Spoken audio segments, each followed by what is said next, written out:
So, so a lot of people think that this is wild rose. They look at this plant and they're like, oh, it's wild roses, and they do smell like identical to the Nootka roses, but these are actually from Japan. And how do I know they're not indigenous? How many leaves? How many petals? How many rows of petals? It's not one row. It's not one row. You're all very good students. A plus for everybody. But you can come up and touch the petals. They have you can just come right in and smell them. They have a very similar aroma to the Nootka roses. I find the Nootka rose to be the most fragrant of all roses. And there's even little rose hips forming on here. Oh no, I can't talk to you.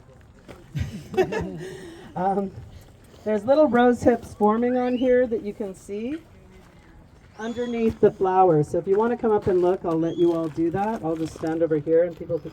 I really encourage fondling the foliage. Always, should always have intimate times with plants. Because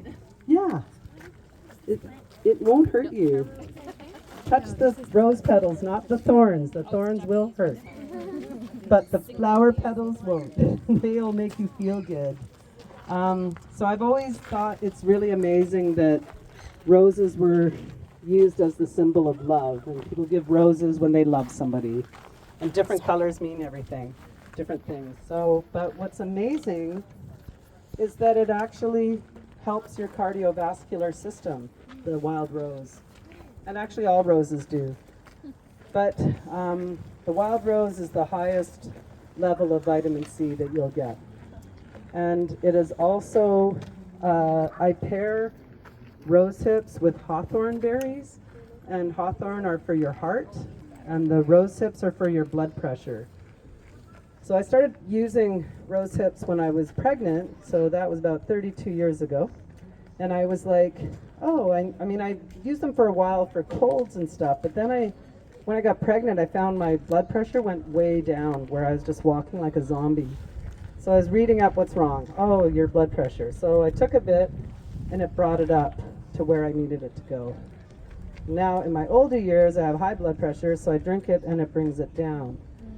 So what's important to know about rosehip is that it is intuitive to each and every one of us. It is a high form of vitamin C, the highest you'll find, and that it pairs well with many things like stinging nettle and licorice fern root and all kinds of things. You can mix wild rose hips with all kinds of things.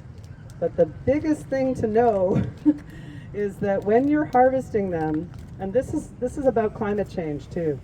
So when I was first learning about rose hips, I was in my early 20s. So that is literally going back 40 years. So you go back to that point in our timeline, and you look at what was happening with the earth. It was more balanced. There were no heat domes. There weren't all these extreme weather. We wouldn't have even known what a heat dome was then, nor an atmospheric river. So these things weren't in existence. There were other climate factors, but at the time that wasn't happening.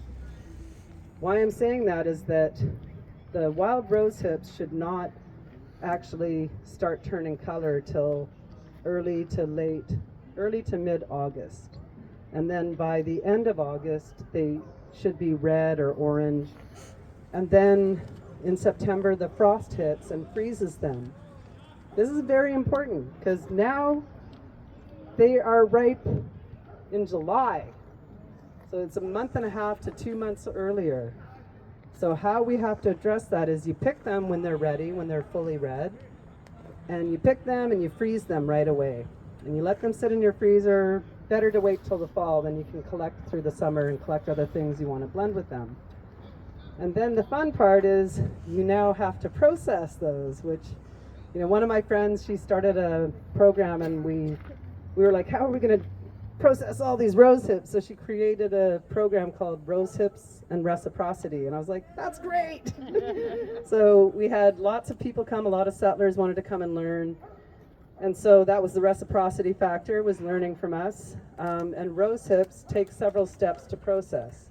So they look like little apples, and you have to take their crown off, take off their stem, and then you put a score, a line around. I always use a little paring knife, and I make a little line, a little cut, and then I try to open that up carefully. And inside you'll find a little ball with seeds.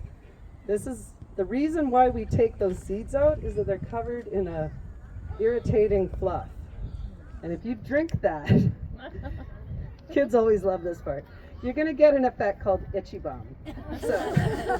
So all these things you do to process those rose hips are so important so that you don't end up with itchy bum. And the cute thing is that I did an herbarium project. Do you guys know what herbariums are?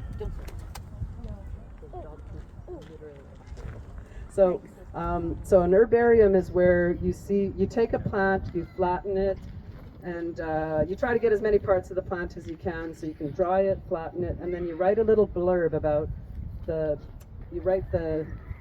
location. So today we can just use our phones with GPS to get the proper longitude, latitude of where we picked it. I don't know how they did this 150 years ago, but they did. So, ethnobotanists go out and do this all the time. And so if you go into different museums, you might be able to get to see herbariums and look at plants from around the world. So it's a really cool thing. And so as an artist, I was asked to do something land-based with kids, and I was like, ooh, let's make an herbarium. And they were like, oh, okay, what is that? And when I told them, they were very excited. I said, we're only going to use our devices to find the longitude, latitude. And so I had all the kids do this, and we went to 2 spots, so it was really easy. They could all help each other with the coordinates. But they had to hand write everything out with, they all did it with pencil and went over it in pen. But I had them do that. I wanted them to use cursive. I didn't want them to type it in. I didn't want them to use devices. And then my daughter had come up with such a beautiful way to present it, and that was to sew the plant onto the paper. So grade 5 and 6 students doing this, and they loved it. And their end result was gorgeous. And we did this with the Contemporary Art Gallery, and they may still have copies of the book for you to look at, called the Herbarium Project, with Strathcona Elementary School. And they just turned out so well, and literally parents were almost in tears that they couldn't believe their kids made these beautiful pieces, and they didn't realize how artistic they were. But there was science, there was math, there was GPS, there was everything going on, and they learned all about it, and they got to actually learn about each plant. So I asked for 4 or 5 samples from each kid that we could take the best one and put it in a book. It became the Herbarium Project. One kid did 20. We know who the ethnobotanist is in that school. And so there was one he couldn't find the information out, and I had loaned him our Squamish plant list.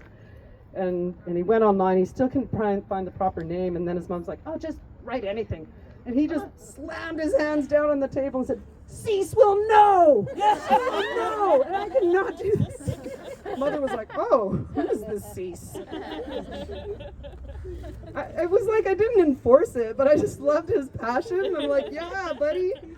So anyway, it's just amazing. Children, when they learn things and how they learn and how they respond, it's just so important to be there and honor that, So yeah, anyway, that's rose hips, and I don't know if we're going to find any hawthorn in here, but hawthorn isn't from here, but it's a very useful plant, and often the birds get it before we do. But for all the labor you put into the rose hips, when you pick the hawthorns, you just give them a rinse and lay them out and dry them, and they're done.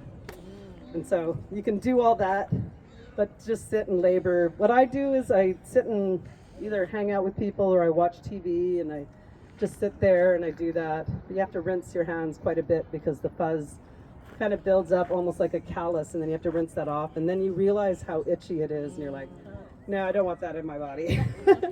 So yeah, anyway, we'll see what else. Although it's 7:28, so I want to ask what we should be doing. Oh, it's up to me? Okay, well, trying to see what we have here.